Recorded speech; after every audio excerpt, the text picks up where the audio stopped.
Buenas, mi nombre es Juan Enrique Miguel Zapata, estoy en segundo C, estoy en la Prepa Anáhuac y este es el proyecto semestral de formación humana. Hoy vamos a hablar sobre Jesús, el Hijo del Hombre, y el Reino de Dios. Esos son mis dos temas del libro, de la unidad 2. Los temas que elegí es Jesús, el Hijo del Hombre, y el Reino de Dios. Esos son los dos que elegí de la unidad 2 del Reino de Dios.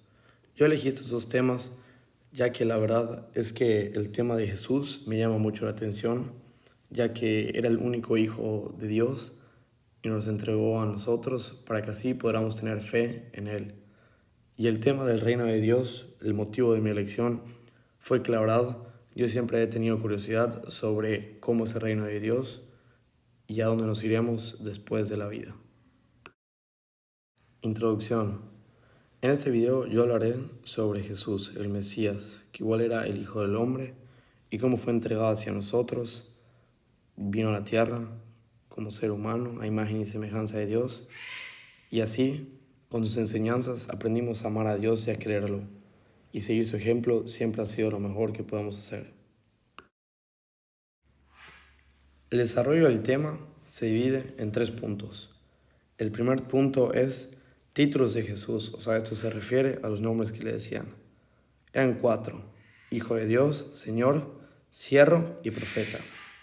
Hijo de Dios se lo decían ya que es un título que pretende poner de relieve la cercanía entre la persona y Dios. Señor.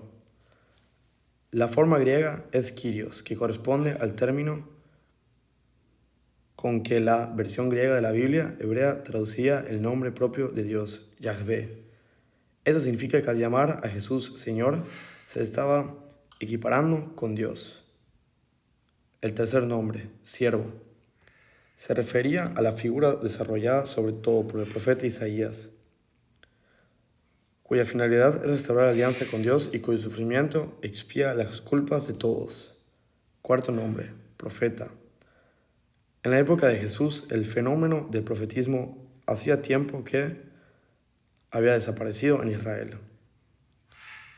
En cambio, Jesús lo que hacía era un profeta. Él lo que hacía era explicar su vida y así ayudaba a Dios a proclamar el Evangelio. El segundo punto es que el reino de Dios es un concepto indefinido. Así lo dice Jesús en las palabras, especialmente en la de los invitados al banquete. Un hombre preparó un banquete y envió todas las invitaciones, pero al llegar el momento nadie acudió. Uno tras otro fueron excusándose. He comprado un campo y necesito ir a verlo, dispénsame por favor. He comprado 5 yuntas de bueyes y voy a probarlas, discúlpame por favor. Me acabo de casar y no puedo ir. El banquete estaba preparado, pero mientras no acudieron los invitados, no podía celebrarse. Jesús nunca definió el reino de Dios, porque además de tratarse de algo que sobrepase cualquier palabra, la cultura semita no utiliza conceptos abstractos. Quienes aceptan el reinado de Dios le reconocen felices como Padre. A esto se refiere a que Jesús siempre lo dijo.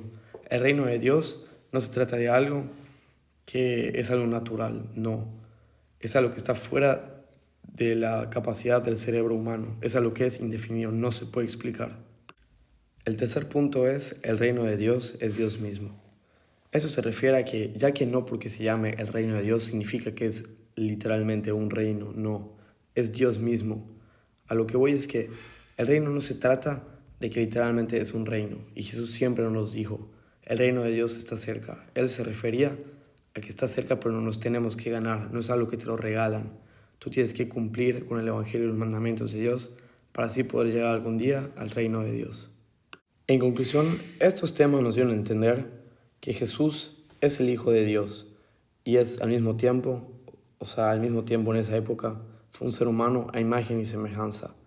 Y no todo lo que la iglesia nos explica es algo que podemos entender, ya que está fuera de nuestra capacidad, ya que somos seres humanos y ellos son algo más poderoso de lo que conocemos.